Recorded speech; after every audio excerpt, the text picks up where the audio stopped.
Tune in to Exposing Excellence with Roanoke Valley Leaders, a special summer series released every other week on the Dear Business Coach podcast. Join your producer and host, me, Elizabeth Walker, and I sit down with a remarkable Roanoke Valley leader every other week to uncover insights, successes, and strategies for achieving excellence in their field and yours. Don't miss out on these opportunities to learn from local leaders, elevate your own leadership style. Subscribe now and start exposing excellence with us. Welcome to Dear Business Coach, the podcast. My name's Elizabeth. Find one thing to move your business forward today. With conversations, spotlights, interviews, articles, and free resources. Listen, follow, and subscribe on social media, Dear Business Coach pages and groups. Dear Business Coach podcast. We're on Facebook, LinkedIn, Instagram, YouTube. And don't forget Spotify, Apple, iHeartRadio, and anywhere you listen to podcasts. All it takes sometimes is one little thing to move your business forward today.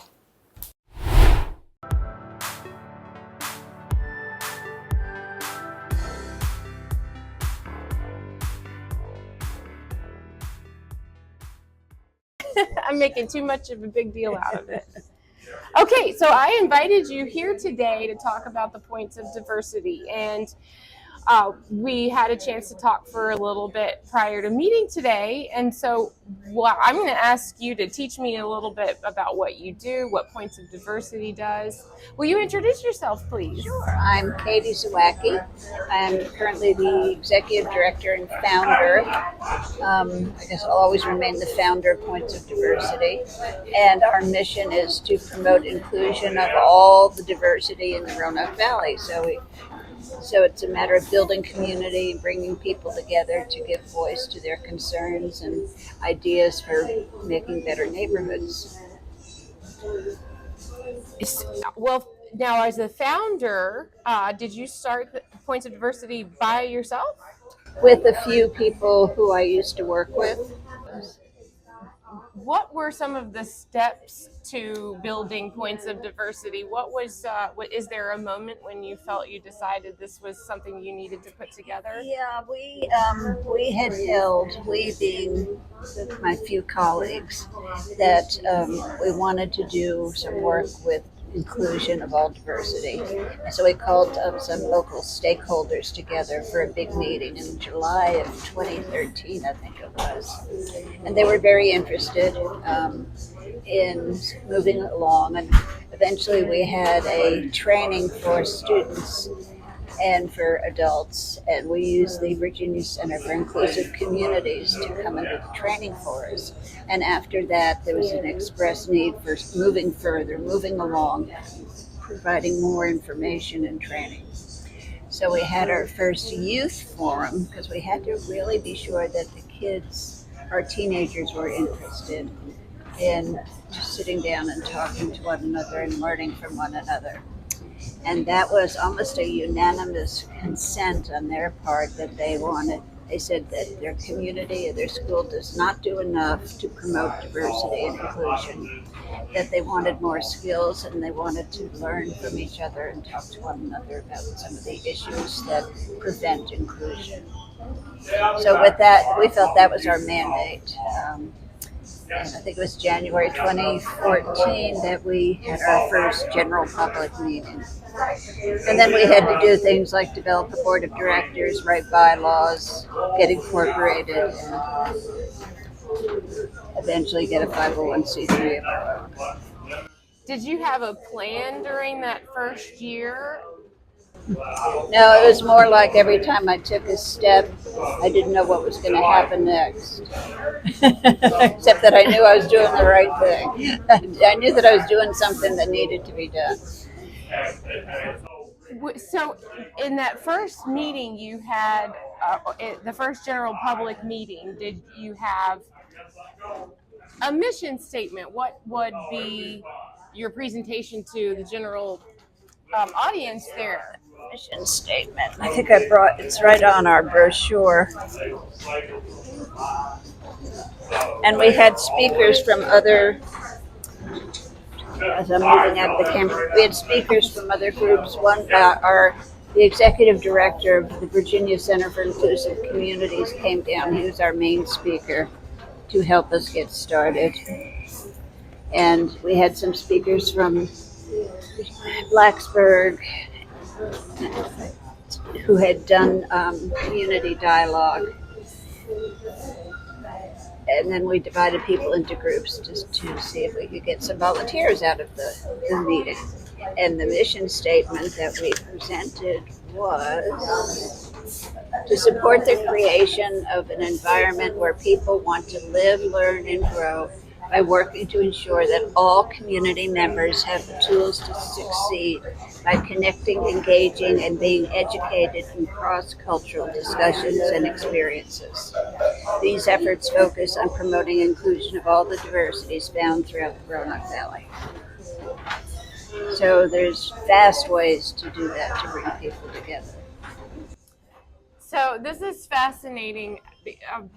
You are building an organization based on people's personal interest and motivation to want to learn and be involved. And so was that something that you had experience with prior to starting Points of Diversity, is how to build the community?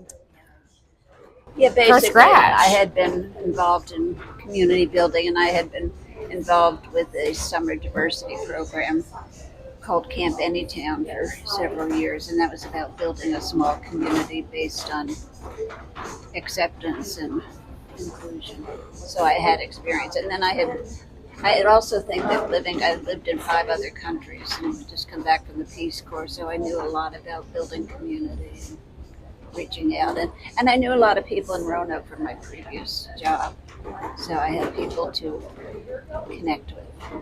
So did you feel that from the community or from people that you already had connections with, you knew that there was already an interest? I'm sure that I feel like you had said before to me that you knew there's a need, or you felt inherently that there is a need. Did you also have that vocally from other people that? Yeah, I think those meetings that we had in trainings, that was very, very much vocalized by especially some of the people that stayed involved in the beginning and helped with the mission statement and the whole launching. They said we need to go further. We can't just talk about this on the surface. We need a lot more in-depth training and understanding of what diversity is.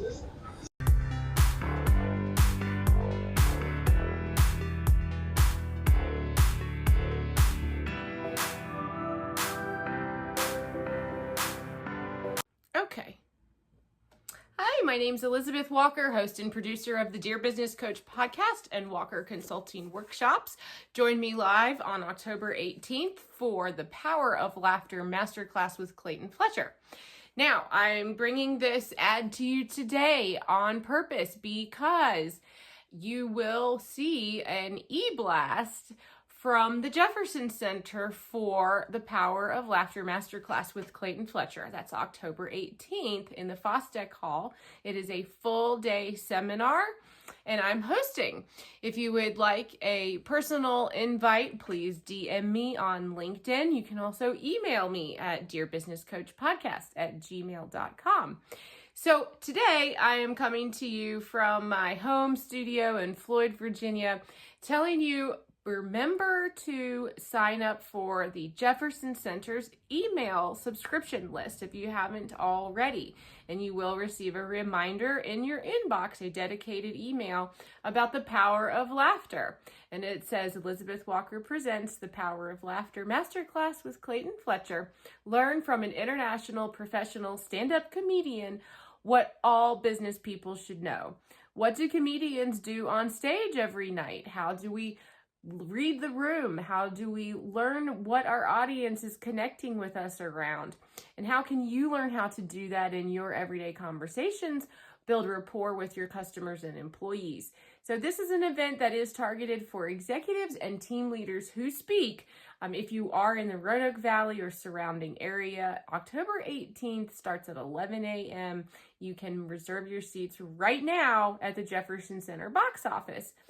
Pick up your copy of The ROI of LOL. That's the book that Clayton's workshop is centered around. So the co-author is Steve Cody. You can find both Clayton Fletcher and Steve Cody on LinkedIn. So my name's Elizabeth Walker, host and producer of the Dear Business Coach podcast and Walker Consulting Workshops. Please join me on October 18th and contact me now. I can help you reserve your seat or at the box office at the Jefferson Center in Roanoke, Virginia.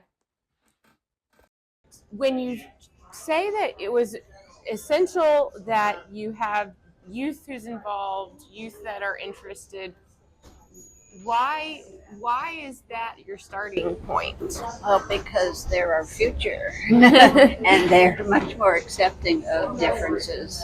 And my background had been mostly working with youth, and I wanted to connect them with this summer diversity program that happens out of Richmond. It's a statewide diversity training program that happens every summer. So is there something this summer that I can, It's in Charlottesville. It's in Charlottesville. The first week in August. It has been at Smith Mountain Lake up until this year. So I'm kind of disappointed because it was nice because then our local schools really could more easily participate. Right. Last year we had a group go from William Fleming High School, and that was a real honor. So what does that look like? Is it like a week at camp, basically? Yeah, it's from Monday till Friday, and it's all from 8 in the morning every day until sometimes midnight. We do take their cell phones away when they get there. They get them back at midnight. And there's a little bit of protest in the beginning, but by the end of the week, people are very glad they don't have their phones. It's vocalized by most everybody. And by the time they get them back at midnight, they're so tired. There's not much talking going on. But so it's an immersion experience. They sleep with people they don't know. They're in dorms with people they don't know. They have meals with people they don't know. So all different races and religions and just whatever difference you can think of. So they're never sitting. They're not supposed to ever be sitting with friends that they came with. So they really get to mix it up, is what we call it. We see people sitting together all the time. Right. So how big is a group for a camp? 50. It's around 50. 50. Yeah.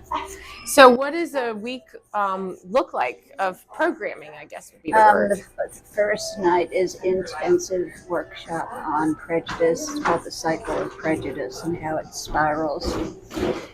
Starts from conditioning when we're very much younger, and then it can spiral to infanticide and chaos and extremism, all kinds of things that we're looking at in today's world, unfortunately, and more. So it's like a step ladder. It starts here, and then when you get into people using bad language and about other people, you're already moving up the ladder of prejudice. So that's the first one, and then we have discussion groups that meet. Again, these kids, when they come together, they don't know who else is in their group. So every time we have a workshop, we have a discussion group with the kids about what did they learn, what do they think, and give them a chance to express themselves. And we do one on sexism, and we do one on gender and physical disabilities and religion and class, and with a lot of games and other fun things thrown in to keep it fun and moving all the time. And it's a really, for me, it probably as enriching as for the kids. I come away really inspired by the learning and also the kids and what they're able to accept. Watch them grow. Watch them really, really grow by the end of the week. Right. Well, and a week is long enough to feel like you've immersed yourself a little bit, and short enough to leave feeling pumped. So what happens after a week? We try to and have not been real successful. Our commitment from Points of Diversity is to follow up with this group, to keep them involved in our activities and keep them involved in diversity and inclusion work. It's really hard not being in a school system to kind of keep up with what's going on in school. The principal tried really, really hard last year, but since I'm not in the school schedule, it's hard to schedule times that all the kids can come to a meeting. I think we only had 3 meetings all year. Then things happen. Things happen in the lives of kids. Things change. So the ideal is to keep them involved, and develop leadership among them. But we're still working on that. Right. So then.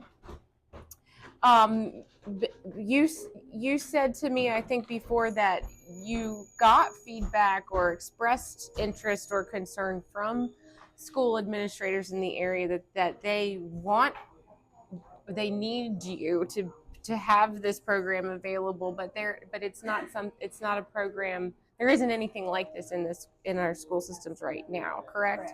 So even though you have been told that we need you and this is an important program and we want our kids to have access to this, you still are a private nonprofit entity specifically offering something else to fit into the school schedule, basically. Mm-hmm. And they have to pay. Well, it's not a lot of money.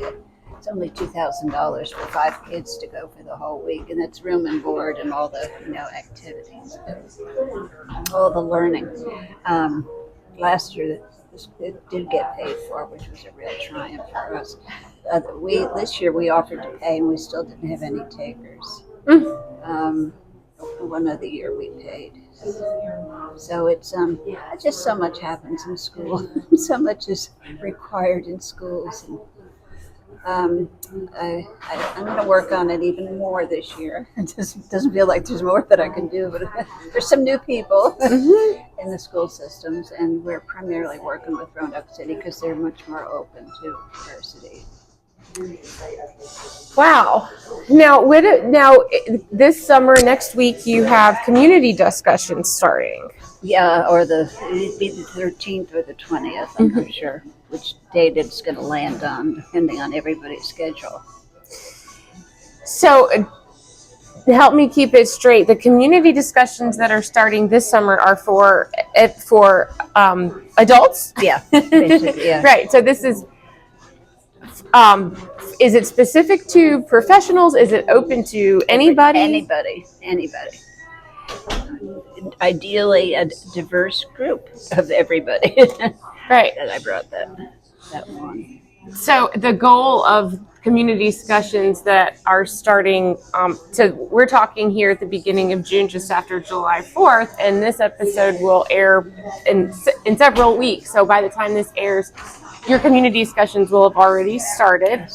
You can always sign up for a future one. Yes, well, and you have put my name on the list to be involved in or to be invited. So the first time you have this, I'll have an opportunity to partake. And I've never been to a community discussion.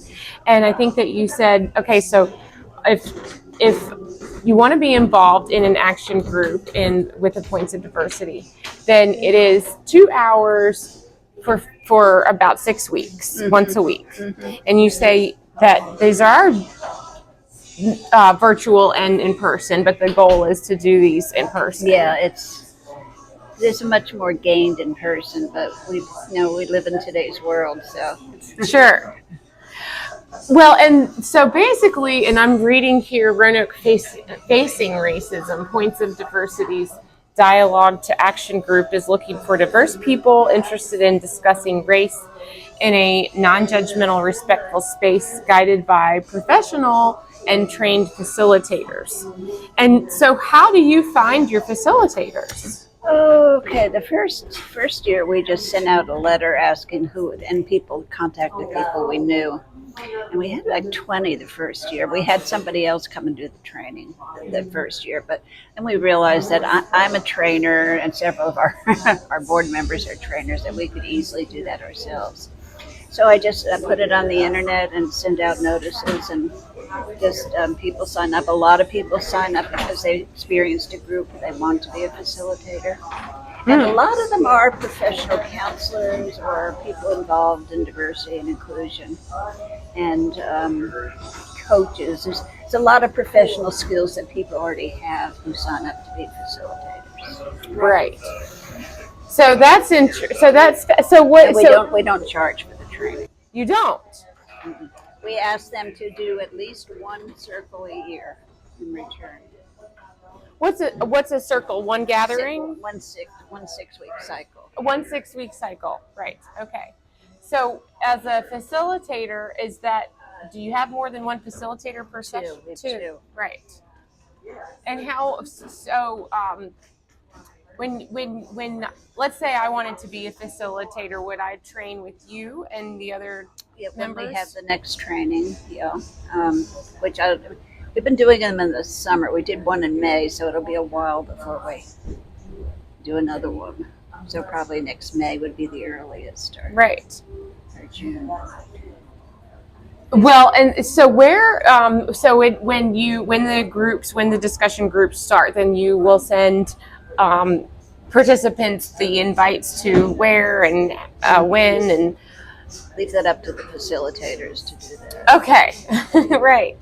Now, what does a community discussion look like? So if we have 2 hours together, up to 50 people, or that would be no, that's the camp. I'm sorry. Yeah. 12. 12. A limit of 12. Yeah. Okay. So everybody does get a chance. Any more than that, not everybody gets a chance, an equal amount of time to talk.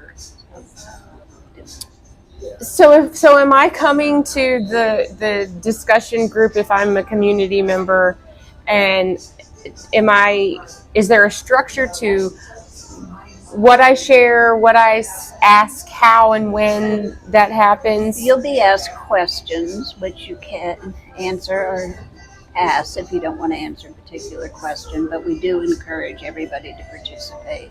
The very first session is getting acquainted with the other members and setting the norms for the group. Every group establishes its own norms so that the group knows what they can tolerate, what they can't tolerate. For instance, one of the rules we learned early on was they have to have a rule about cell phones, because some groups want no cell phones out at all. Others want them out in case they need to be notified about something. The reason we do this is because if it's not mentioned, then it can be abused. And one time we had somebody who was taking notes on his phone about what somebody else was saying, and the other person felt really violated. Oh. And we decided that was a breach of confidentiality. He was taking notes for his own purpose, but to her it felt very invasive. So that's why we brought up the cell phone thing, because it's going to become an issue if you don't decide. And then people also talk about their identities, all the different identities that make up a person, whether it's gender, religion, ethnicity, race, class. Introduce themselves based on their identities. Wow. Show that there's more to me than what you see. If you look at me, you have no idea about a lot of things that's part of my identity. Well, I think that I wouldn't know what to say, right? So how would you? You'll be guided. We've got slides and descriptions on. No. Okay. So we do facilitate, which means leading you to participate in the conversation. So that's a good question. So if you haven't been to one of these before, then is the first meeting sort of let's learn what we do here? Why we're here, who we are, how we're going to run the group. And there's one question that's asked at the first one. It's do you remember your first experience of understanding what racism is? And that can be very, very different for lots of people. Do you have an experience that stands out for you? Yeah, I was going back. I remember I lived in a very white community in the country, New Jersey.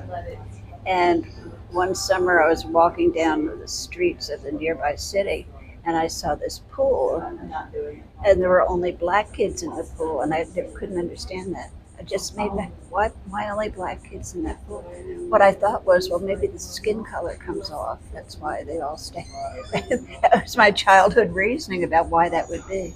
So that was my first. It's different for people who have dark skin go someplace else to swim. I never thought about the fact that there weren't any blacks swimming in my neighborhood. Not that I had a pool; we had a brook that we swam in, but Right. I hadn't seen any black kids. Were you where? Do you know how old you are? Probably less than 10. Mm-hmm. Do you remember being with an adult when? I've never been with some other kids. I don't remember talking about it. I just remember thinking it, wondering, why would that be? Why would there only be black? Trying to find a reason for it. Never thinking that it's because that's how it had to be.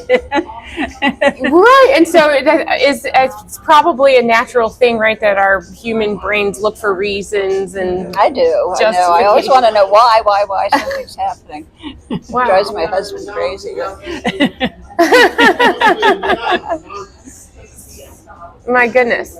So are you surprised by stories you hear when you ask that I question? don't think surprise. It makes me more aware of other people's different experiences. Have you you're from New Jersey Originally. Yeah. Originally? So have you traveled? You said you've been to 5 countries or lived in Lived 5 in countries? 5 countries. Okay, that's different.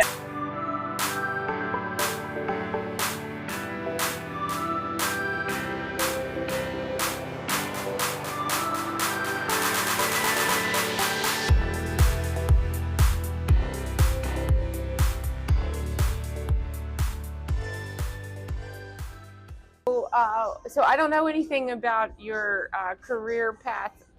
I heard Peace Corps and 5 countries. So who is Katie Zawacki? She's the mother of 5 children, 5 grown children, and we did live overseas with General Electric. Mostly I just raised kids and I was not a tourist. I lived in the country like everybody else did. Sometimes it was really hard with babies because there were 3 babies. And then we came back to Roanoke. And I was a community volunteer for a lot of organizations. Just I believe that you're supposed to volunteer politics and everything. When I got tired of politics, I'm still tired of politics. Even more tired now. Right. But in church, I did a lot of work at church, and then I went back to school, got a degree in psychology and sociology, and I worked for Blue Ridge Behavioral Health Care as a prevention specialist. So with that, I worked with children from alcoholic or high-risk families and did a lot of violence prevention work, after-school programming, in-classroom programming. And then I got involved in conflict resolution, peer mediation, and I did all of the trainings for Roanoke County schools in peer mediation training. Wow. So in middle school, I was a peer mediator, and that was so much fun.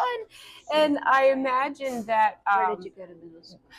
So I was in middle school. I was in Davidson County in North Carolina, which would be right outside of Winston-Salem. Okay. So that's where I went to middle school, and it seemed really short-lived. I think I did it for 1 year, and I don't remember if it was because that's how long the program was available. I just remember really finding it so effective. I mean, you'd go into a room with a couple of students that were having a spat over something, And the school's policy, if I remember correctly, was we have this peer mediation group or program, and if there's a conflict in the classroom, those two kids have to go to the peer mediation immediately. And every little conflict, so there was, I think we had maybe 1 or 2 a week, and I think there were maybe 8 peer mediators, 8 of us possibly. Is that all? Wow. And I think my experience with it was maybe 30 minutes. We might have been in the room together for 30 minutes. And I just feel like it just took all of the hot air out of the situation. By the time we left the room, everybody was bored talking about it, and the situation is over, and I hope everybody learned something. Yeah. It's true. Even just talking about it puts the brain in action, so the anger and the emotional response does kind of dissipate, just using the other part of the brain. Just that makes it work. It's one of the reasons it works so well. That's a really good observation, right? Yeah, I did a lot of anger management training with kids. Yeah, I'm really sorry the mediation programs have not continued. I know the teachers thought it was great. The counselors were my biggest supporters. What we did in Roanoke County to make it last as long as it did was the counselors got trained so that they would do the trainings in their schools. So, and then when they retired, they had to pay back so many days to the system for their retirement, and they would use their days to come in and be the trainer. So they could continue, and it wouldn't cost the county any more money because I was doing it for free. And yeah, it was a great program. I loved doing it. I really, really, really loved it. So how long does it take to implement a peer mediation program? How long does it take to convince the school system that they need to do it? Right now it's taken like 10 years. And Wow. I still haven't convinced them. So what happened? Superintendents change, people retire, people move on, and other new programs. It's because they're new, get built up, and we keep bringing it up, and one of these days somebody's going to. I just think it's a necessary skill for kids to learn how to solve their own conflict. They're finding the statistics for the gun violence in Roanoke right now is showing that most of the gun violence is stemming from interpersonal conflict. So instead of talking it out or working it out, somebody's got a gun and they shoot it out. So doesn't that make sense that we would want to have people know how to solve conflict? Right. And kids learn faster. You were one, kids learn faster. I remember a counselor telling me once that the kids had solved the conflict, but the adults still wanted to keep it going. Because the parents insisted on sitting in on it. And they wanted to keep it going. But the kids said, no, we're done. Right. It's over, guys. So when we're going backwards a little bit. Yeah. You say when you traveled because I assume your husband worked for GE? Yeah. And so were you also working for GE? You were a mom? I was a mom, yeah. Which countries did you end up? South Africa, Spain, Holland, and France. And then after retirement, we joined the Peace Corps for 2 years. 2 years. And where did you go with the Peace Corps? St. Lucia in the Caribbean. And you had... There I worked. You worked there. And so is that when you took your volunteering experience when you came back to Roanoke? You were in the Peace Corps and then some of it. Settled? Mostly I took my work experience because I did everything there that I did in the U.S. with prevention work, groups and trainings.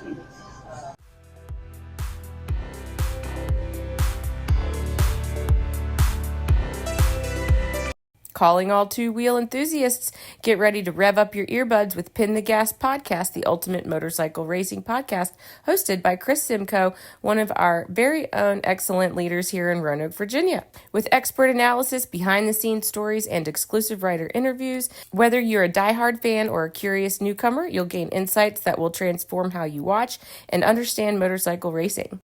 That's Pin the Gas Podcast. You started your psychology degree. You said you went back to school for your psychology degree. My youngest was in middle school. Uh-huh. Now, what happens when you complete a 6-week discussion group with points of diversity? It's up to you. There's no further obligation. Some people have formed other groups based on that. People have become really good friends. There's one group of women who, I don't know how many years ago they had their first group. They still get together every couple of months. In fact, they sent me a picture from their last get together. They just learned so much from each other, enjoyed each other so much, and they're all very, very different. A couple of African Americans. One was a DEI consultant. The other one's, but it doesn't really matter. Another was one of our facilitators, and they just think so highly of each other. They still get together. I can see that. Yeah, it was real trust and real bonding. And one guy started a group for men, just for men, based on this. There's a group called Justice Advocates, and they came out of a 6-week group. So it depends on the person. Some carry them back to other groups, like church groups, their experience and their knowledge of racism, and hopefully that I get some volunteers or things out of the whole. I'm hearing you say, as part of the mission statement and discussion of the goals, is to bring to the group what concerns or goals you see for your own neighborhoods, right? Where you're using the word neighborhoods. Yeah, because Roanoke City is really focusing on neighborhoods, neighborhood development. Mm-hmm. So yeah, I am focusing on neighborhoods. Yeah. So right now, I think you have some awareness points that you are working on, and I'm not sure how much you want to tell me about what's going on right now. Who are some of the neighborhoods that need awareness, or we want to give support to? Is there a project or a group that I guess is someone that needs attention right now? Of course. Right. Of course. The neighborhood we have been most involved with is the Gainesboro neighborhood. And based on the history, do you know the history of Gainesboro and urban renewal?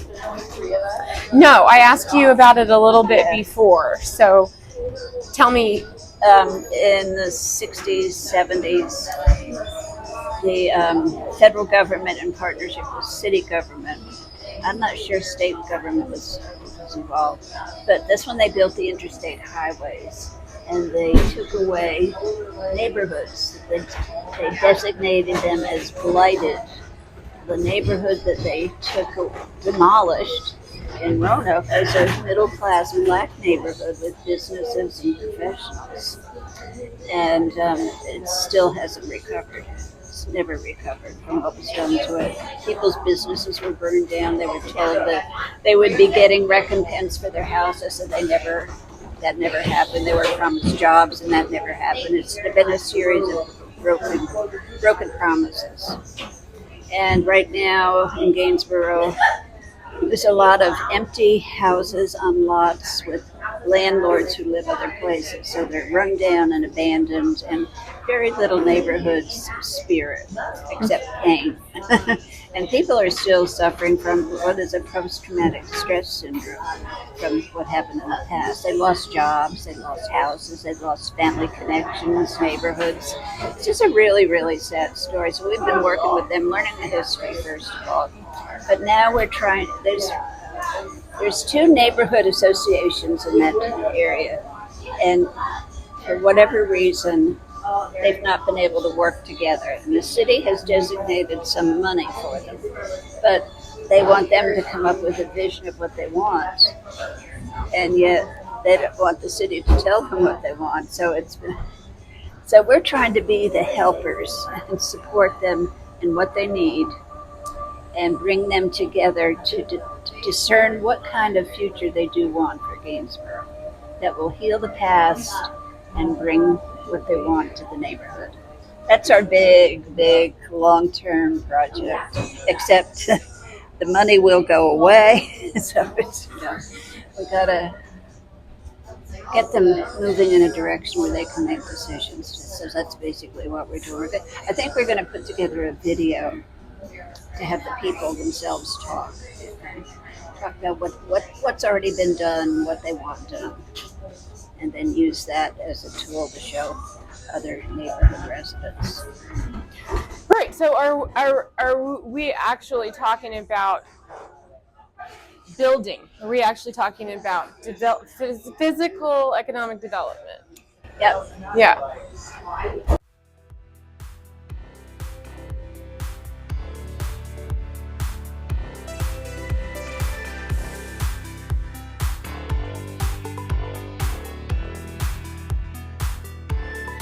So what would be the start of that? Can you define that? That's where we're at. But how did they start? First of all, they need a 501c3. So that would be one of the first things. There's a little caution about trying to work with the city because they don't trust the city. But the city can be of help and established. And the city knows what land could be developed.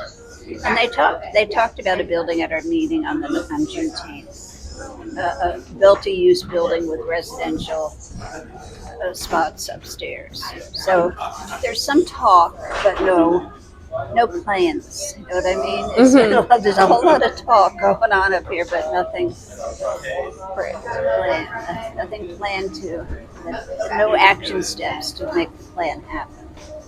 So we're trying to build community, get people together, and be of whatever help. We won't do it for them, but we can help them find somebody to help them with 501c3 maybe. We can call people together for a meeting. We can get developers to come to a meeting and talk to them. So those are the kinds of things we're working at, kind of things that I never thought I'd be doing. But the pulling people together is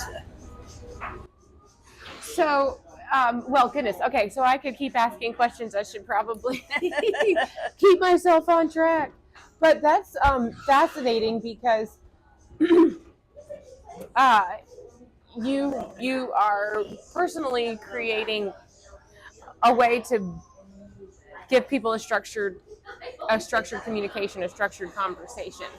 And so there's some way that you feel that you achieve progress when a group or two groups feel like that each other is heard and some kind of economic development exchange can happen. So how, if I'm getting that right, each year as you invite new people to discussion groups or discussion cycles, can you measure progress in a way that helps you, for lack of a better word, market for the next year? I didn't bring the list, but yeah, we were before COVID meeting with the city council after every year.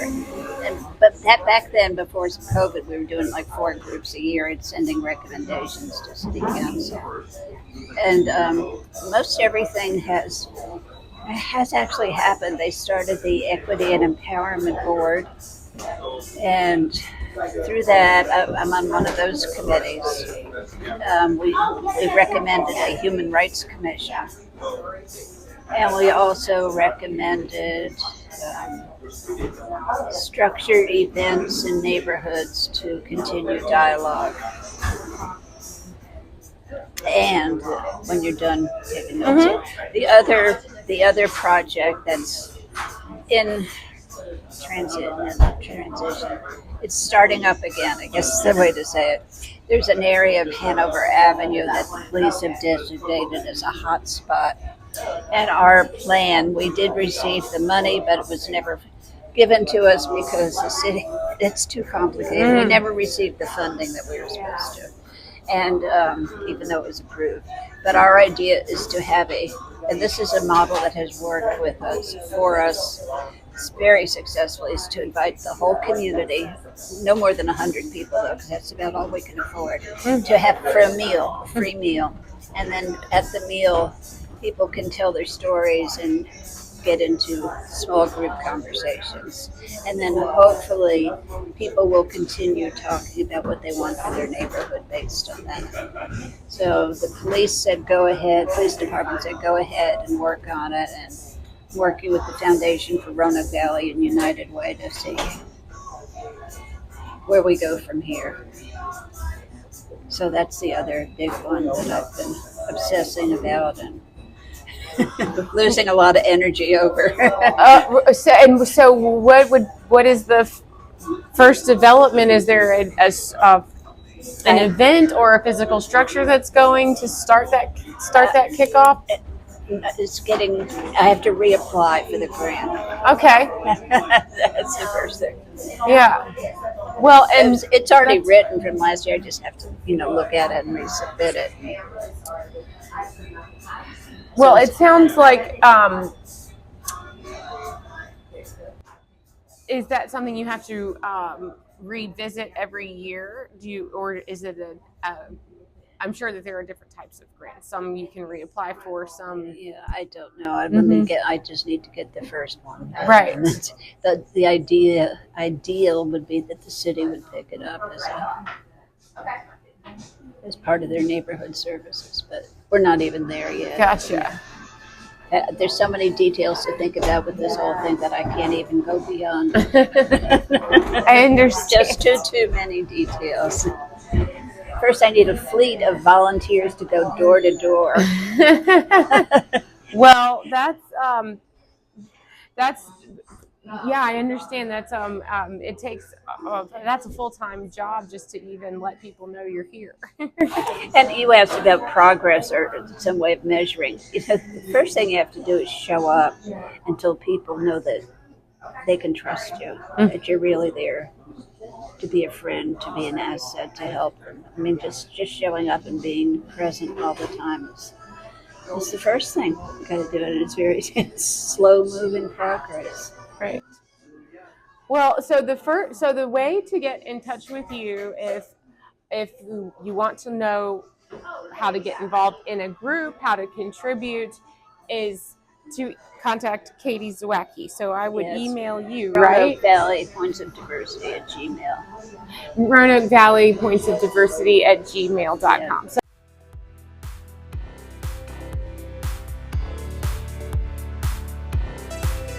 thank you so much for joining me today. My name's Elizabeth, coming to you from the Walker Consulting Works studio in Floyd, Virginia. This has been an episode of Dear Business Coach.